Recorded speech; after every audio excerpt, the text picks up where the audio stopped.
हर हर महादेव दोस्तों, मेरा नाम है कृष्णकांत और मैं अपने चैनल में आपका स्वागत करता हूँ। दोस्तों, अभी थोड़ी देर पहले मेरे पास गूगल के माध्यम से किसी ग्राहक का फ़ोन आया, तो 18 कैरेट का रेट उन्होंने पूछा मुझसे और मैंने उन्हें जो रेट बताया, उन्होंने कहा कि ये रेट मैंने दूसरे दुकानदार से पूछा और आपके रेट में उनके रेट में इतना अंतर क्यों आ रहा है। तो फिर मैंने उनको वह तरीका बताया जिससे कि आप भी अपने हिसाब से खुद सोने का रेट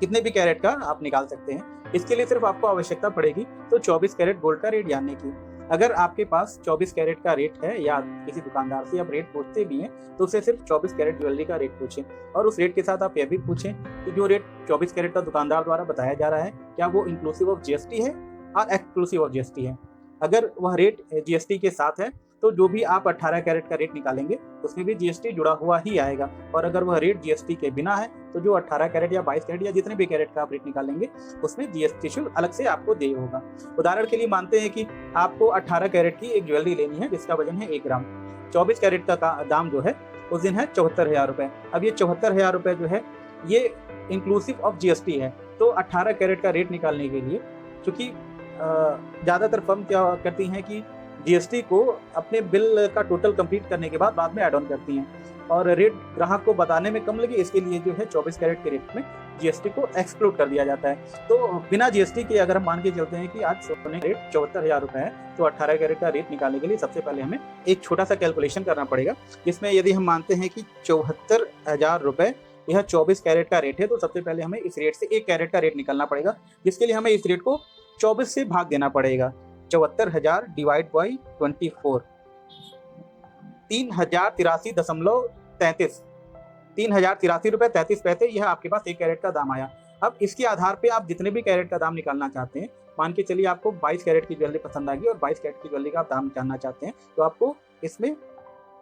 22 से मल्टीप्लाई कर देना है, जो कि आएगा 67,833 रुपये। यानी कि 74,000 रुपये अगर 24 कैरेट शुद्ध सोने का भाव है तो 22 कैरेट सोने का भाव 67,837 रुपये इस कैलकुलेशन के माध्यम से आपको प्राप्त होगा। अब दोस्तों, यह जो भाव आपको प्राप्त होगा,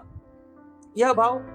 पे अगर आप यह अपेक्षा करेंगे दुकानदार आपको ज्वेलरी दे दे तो यह संभव नहीं है, क्योंकि यह जो भाव आया यह सिर्फ गोल्ड की प्योरिटी का भाव है, जितना कि आपके आभूषण में शुद्ध सोने की उपलब्धता है।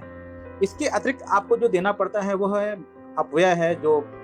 आप उसको उत्पादन अपव्यय कहें, प्रोसेस लॉस कहें, मेकिंग चार्जेस कहें, विभिन्न तरह के खर्चे जो आभूषण बनने की प्रक्रिया में आते हैं और जिनमें विभिन्न चरणों का मार्जिन भी जुड़ा होता है। उसको कुछ लोग इकट्ठा मेकिंग चार्ज में ही ले लेते हैं, कुछ लोग अलग अलग process loss plus making plus additional charges add on करके लेते हैं। यह सब जोड़ के मान के अगर चलते हैं कि 15% अतिरिक्त आपको सारी चीज़ें जोड़कर इस पर ऐड किया जाता है, तो इसको रेट के साथ जोड़ने के बाद जो भी वैल्यू आती है उसके ऊपर जीएसटी जोड़ करके जो भी अमाउंट आएगा वो आपके फाइनल बिल के रूप में आपको पे करना पड़ेगा। अब चलिए इसको एक उदाहरण के माध्यम से समझते हैं। मानिए आज का रेट 74,000 रुपये 24 कैरेट सोने का है और हमने एक सोने की अंगूठी किसी दुकानदार के यहाँ से खरीदी, तो 74,000 के हिसाब से सबसे पहले हमें 18 कैरेट का भाव निकालना पड़ेगा, जो कि होगा 74,000 डिवाइड बाई 24 इंटू 18, जो कि 5550 रुपये या 55,500 रुपये प्रति 10 ग्राम का आएगा। अब यह रेट तो हो गया गोल्ड का, इसके अतिरिक्त आपको क्या देना है, उत्पादन अपव्यय, प्रोसेस लॉस, मेकिंग, जो भी खर्चे आते हैं और जो भी उनका प्रॉफिट होता है यह आपको अतिरिक्त देय होता है। अब मानते हैं कि दुकानदार ने आपसे अलग अलग ज्वेलरी पे चूंकि अलग अलग मेकिंग चार्जेस लगते हैं, कहीं 5, 10, 15, 20, 30, 35% तक भी जो है किन्हीं जेवरों पे बनवाई का खर्च आता है, और वह कुछ भी हो सकता है, वो जेवर पे निर्भर करता है कि आप किस प्रकार का जेवर पसंद कर रहे हैं। अब एक उदाहरण के लिए मान लेते हैं कि 15% जो है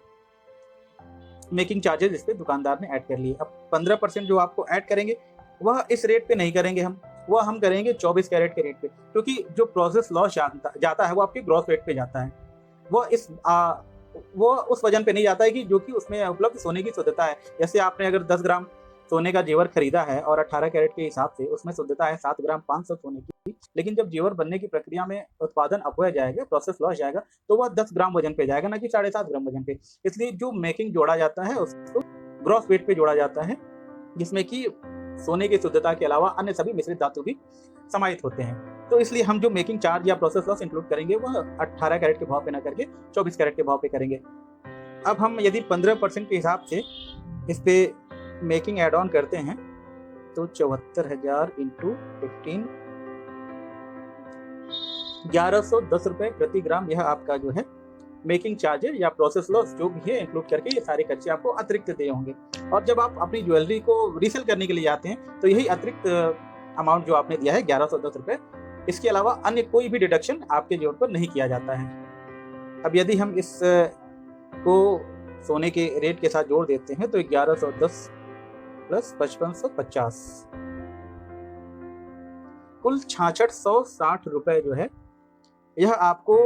प्रति ग्राम की दर से 18 कैरेट की ज्वेलरी उपलब्ध होनी चाहिए। और इसके बाद सरकारी नियमों के अनुसार जो 3% की दर से जीएसटी लगता है वह आपको इस पे अतिरिक्त देय होगी। जैसे मैंने आपको उदाहरण देके 1 ग्राम सोने के लिए समझाया है, आप अपने वजन को